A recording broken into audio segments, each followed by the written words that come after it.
Human trafficking ring bust.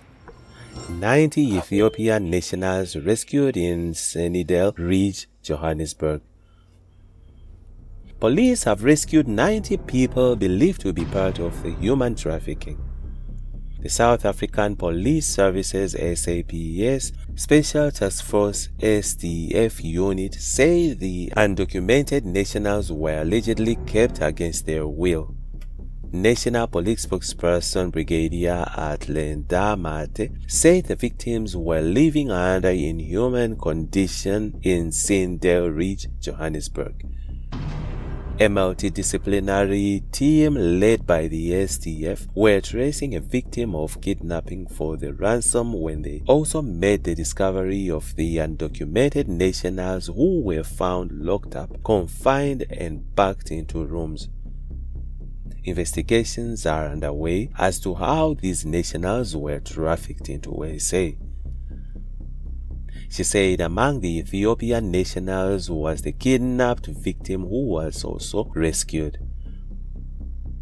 The victim was kidnapped in Benoni on Thursday afternoon, where after his kidnappers immediately started demanding hundreds of thousands of rands of ransom money from his family. Police said the Ethiopian nationals were all taken to hospital for medical care. 2 alleged human traffickers and kidnappers who were found on the property had been arrested. They are likely to face charges of kidnapping and human trafficking and are expected to appear before the Palm Ridge Magistrates Court soon. The case has been handed over to the Directorate for Priority Crime Investigations, known as the Hawks, for further investigations. On the other hand, kidnapping in South Africa. The trauma victims endure even after their rescue. A victim of kidnapping will never be the same. These were sentiments shared by the experts who have been dealing with the surge of kidnappings for ransom in South Africa. But what happens to the victims after their traumatic ordeals is that story that is seldom told. Some of the most recent kidnappings was that of PE businessman Kelvin Naidu and the 4 Moti brothers who were kidnapped in October 2022 while on the way to school. The family, who allegedly paid 50 million rand ransom for the safe relief of their 4 sons, aged between 7 and 14, have since relocated to Dubai. Another kidnapped victim, Durban woman Sandra Mansami, whose trial is recently playing itself out in the Durban High Courts, was kidnapped over 5 years ago. Mansami, a successful businesswoman, was snatched on the M19 Stepstone by balaclava clad on May 30, 2019. She was one of the longest kept victims in captivity, released 6 months after her kidnapping in November 2019. The men have pleaded not guilty and are behind bars as awaiting trial prisoners. During her testimony in the Durban High Court in March 2022, Mansami broke down during her evidence in chief. She also did not testify in open court but in camera. This week, a police officer who rescued Mansami said that she was held in the boot of the car from Durban to Gauteng and spent almost 8 hours there.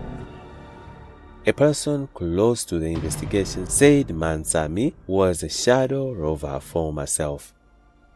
The person said she was still living in fear and that the trauma she went through resurfaced during the trial. She said only prayer got her through tough times.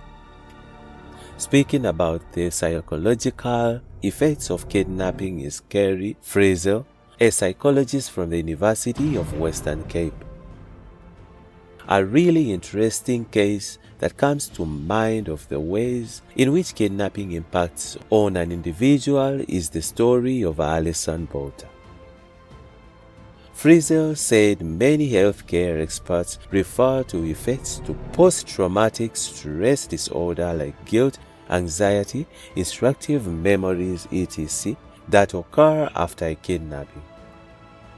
But I don't think this does justice to the intricate ways in which the kind of trauma infuses itself into the psyche. Alison was kidnapped and horrifically attacked. It was a miracle she survived, Frazil said. She wrote a book called I Have Life that celebrated her survival. Interestingly, she later said the following, and I quote, "People want a happy fairy tales ending for me, so do I. But for now, it keeps eluding me." Frazil said this was an example of how trauma from an accident like this impacts on the autonomic nervous system and makes the survivor or victim hyper-vigilant for threat. And that's it from INJIBS Crime.